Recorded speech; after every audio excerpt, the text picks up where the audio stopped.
Today's video, I'm going to talk about the album Human by the band Death. The album is celebrating its 30th anniversary, released on October 22nd, 1991. This is their fourth studio album, so let's talk about it. So death metal, it's a genre I only started to listen to about like 6 years ago. You know, when I was younger, I never really got into any of the death metal bands. The first death metal album that I started to listen to was actually Leprosy by the same band Death.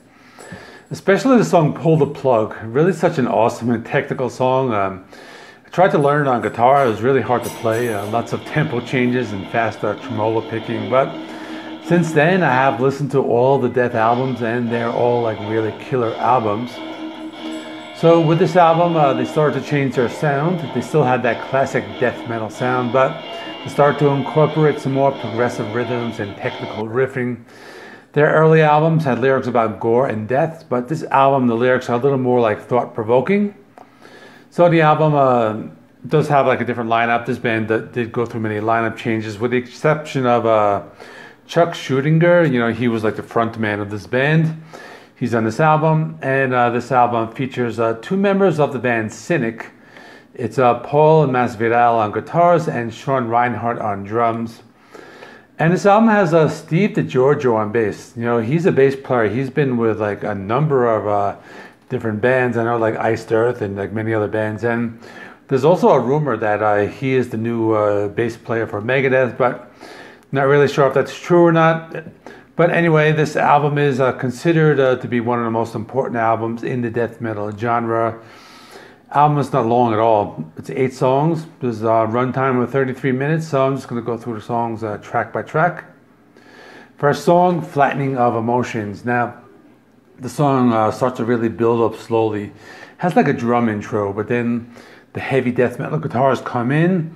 The song gets like really fast and really great like death metal riffs and some blast beats. You know, Chuck's vocals, he has those like deep aggressive vocals. The song has some slower breakdowns that kind of contrast with the faster parts. There's a riff in here actually reminds me of a lot of Phantom of the Opera by Iron Maiden. Pretty cool, you have to listen for it. And I really like the guitar solos, have some really fast, they're very melodic, and there's also like some fast tremolo picking in the rhythms. Next song, Suicide Machine. This one has a heavy guitar riff and some fast and frenetic drummings. Some parts of the song we do hear like the isolated palm muted guitar riffs, and this song starts to go into some progressive territory with some complex and technical riffing and some time signature changes. The song goes from like fast to faster, but it also has some breakdowns that are a little slower, a little heavier, and they create this nice contrast. Next song is called Together as One, and this one is just fast-paced old school death metal. Has some fast rhythms, but you can also hear like the bass guitar riffs in the background. The song has a very driving beat, also has some melodic death metal lead guitar riffs, played over like a chugging rhythm guitar section. There are some fast and frenetic parts in the song and some blast beat drumming. Next is Secret Face. This has a start-stop riff, goes into a heavy death metal riff. The song features some really cool palm muted riffs, some twin lead guitar or twin melodic lead guitars. You hear a little bit of that Iron Maiden riffing on one part of the song, just that like melodic lead guitars.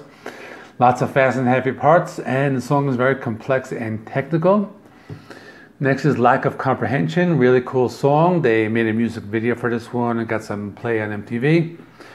Starts out with a slow bass guitar intro. It is kind of jazzy. I think this is one of those songs that really like stands out on the album. Now the intro is like less than a minute long. You know, the song kicks in, you got some fast death metal playing. There are some really fast and heavy drumming in the song. The guitar playing is like really fast and technical, and there are some melodic leads like in the middle of the song. Next is See Through Dreams. This is probably like one of the most underrated songs. Has a fast and heavy intro, but some really cool technical riffing, some heavy palm muted riffs. There's some slower parts, some faster parts. Really heavy breakdown with some really crunchy riffs, and could be the best song on the album. But next one is Cosmic Sea. It's an instrumental, pretty cool, a little more atmospheric at first. Still has the heavy melodic lead guitar riffing. I really like the background in the song. You know, it's really faint, but kind of sounds like a choir singing. Song's slower than others, very melodic. You know, lots of melody in here.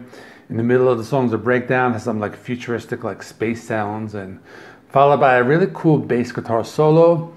Song does get really fast and heavy after this part, and some fast tempo blast beat drumming and some really complex guitar riffing.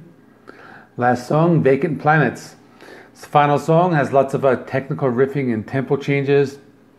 The song also has like a slight thrash metal influence, and they do get a little progressive with the complex riffing. And if you've ever heard the band Gojira, you know, you can tell that they pulled a lot of influence from this song in particular, because there are some riffs that do remind me of a lot of like those different like Gojira songs. And if you listen to this song, you can kind of listen for it. It's just very, you know, you can hear it. So this is the killer album. If you're new to death metal, I just recommend you listen to this entire band's discography like in chronological order. You know, this band has never released a bad album, and you know, you hear the progression of how this band starts with a really raw sound, then they start to get more technical, more progressive, and then up to their final album, it's a really like progressive, polished sound. So check out Death, you know, check out some of the other death metal bands, and that's it. Tomorrow I have a new another anniversary review by Pink Floyd. The album Metal is celebrating 50 years.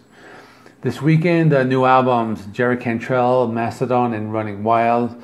I also have a poll on my community tab that I'm asking people to vote for a couple other albums that are coming out that which would be your favorite, like Black Veil Brides or Beast in Black or Whitechapel, or a couple more.